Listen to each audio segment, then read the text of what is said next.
বিশ্ব শান্তি রক্ষায় অবদান রাখা ব্যক্তি বা সংস্থাকে সম্মানিত করতে বঙ্গবন্ধু শান্তি পদক দেবে বাংলাদেশ। এ লক্ষ্যে বঙ্গবন্ধু শেখ মুজিবুর রহমান শান্তি পদক নীতিমালা 2024-এর খসড়ায় অনুমোদন দিয়েছে মন্ত্রিসভা। সোমবার মন্ত্রিসভার নিয়মিত বৈঠকে কঠোরভাবে বাজার মনিটরিং করতে বাণিজ্য মন্ত্রণালয়কে নির্দেশনাও দেন প্রধানমন্ত্রী শেখ হাসিনা। সোমবার প্রধানমন্ত্রীর কার্যালয়ে প্রধানমন্ত্রী শেখ হাসিনার সভাপতিত্বে অনুষ্ঠিত হয় মন্ত্রী পরিষদ বৈঠক। এতে প্রধান নির্বাচন কমিশনার এবং নির্বাচন কমিশনার আইন 2024, বিমস্টেক সদস্য রাষ্ট্রের মধ্যে নৌ চলাচল বিষয়ক চুক্তি, বঙ্গবন্ধু শেখ মুজিবুর রহমান শান্তি পদক নীতিমালা 2024-এর খসড়া সহ বেশ কিছু বিষয়ে অনুমোদন দেয়া হয়।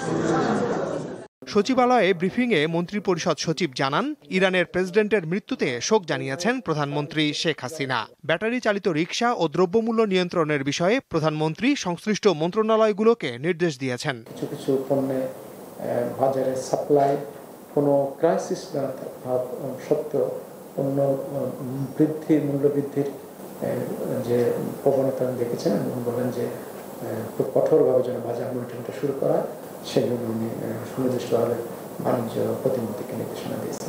তিনি জানান, 2025 সাল থেকে প্রতি 2 বছর পর পর বঙ্গবন্ধু শেখ মুজিবুর রহমান শান্তি পদক প্রদান করবে সরকার। বিশ্ব শান্তি রক্ষায় অবদান রাখা ব্যক্তি অথবা সংগঠন পাবে এই পদক। এই পুরস্কারের দেওয়া হবে 50 গ্রাম ওজনের 18 ক্যারেটের একটি পদক, 1 লক্ষ মার্কিন ডলার সমমূল্যের পুরস্কার দেওয়া হবে এবং একটি সনদপত্র দেওয়া হবে। 17 মার্চ এটি ঘোষণা করা হবে এবং 23 মে অথবা কাছাকাছি সময় এটি প্রদান করা হবে।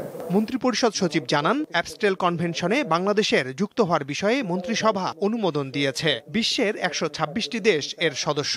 বাংলাদেশ এর সদস্য হলে বিদেশে যেতে ইচ্ছুক শিক্ষার্থীদের শিক্ষা ও পররাষ্ট্র মন্ত্রণালয়ের বাইরে সংশ্লিষ্ট দেশের দূতাবাস থেকে আর কাগজপত্র সত্যায়িত করতে হবে না। ফরেন মিনিস্ট্রি যদি অ্যাটেস্টেড করে দেয় বা ভেরিফাই করে দেয়, তাহলে আর ওই দেশের এমবাসিতে যে অ্যাটেস্টেড করতে হবে। মাহমুদ শাওন, দীপ্ত সংবাদ, ঢাকা।